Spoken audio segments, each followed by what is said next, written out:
I had command responsibility to design and construct the building. So once the bond passed, the chief called me and said, I have a new job for you, I need you to build a new building. And of course, I have no experience whatsoever in building buildings. So I had to learn a lot and surround myself with a lot of smart people. Hired architects and construction firms, and everybody said you're going to run out of storage space. So of course, in looking at that, we don't want to waste a lot of space of the building putting in storage rooms, so we wanted storage that was smart. We already knew about Space Saver. We had their product in the past, and of course we have a local representative here that's just a few blocks away where we buy all of our furniture from. We were mandated to build in the civic campus, so we had to be within so much distance between us and the City Hall, or the center of government. And because of that, obviously we're in the center of downtown, so price per square foot is extremely high. And we didn't want to build a police department with a warehouse attached. We had to be operational. In other words, we had to meet all of our operational needs within the building. What we had to do also was build the storage space that we needed, but instead of being able to build a several 100,000 square foot warehouse, we had to condense all that storage. That's where Space Saver came in.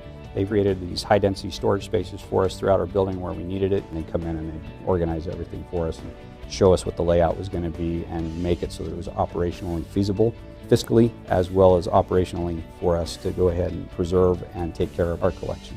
First of all, this building is built to withstand a 7.5 earthquake, not just to withstand it, but to continue operating through and after it. And the reason for that is that we're the public safety building, so we house both police, fire, our EOC, and our dispatch services. So obviously in the event of a major catastrophe or something, all of those different entities have to be up and operational. So basically we sit on a 5.5 foot raft of concrete and rebar. So when the earthquake hits and the liquefaction starts having its effect, we're going to ride that wave, if you will, until the liquefaction is over. And the building is structured so that it has iron columns throughout the building.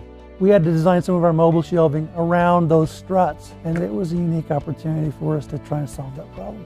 We've got so many different pieces of equipment: firearms, tasers, taser cameras, all the different attachments, all the tools. It was a storage nightmare. We just had boxes of things in our last building, and so working with Space Saver and finding the right ways to store all those items was a huge improvement in how we stored things, and it also saved a lot of the room that we needed to store those items in.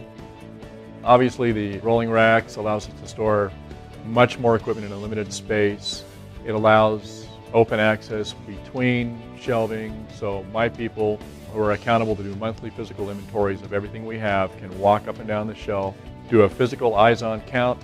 It's very easy, very simple, saves a lot of time and resources. Roll the storage back, go to the next.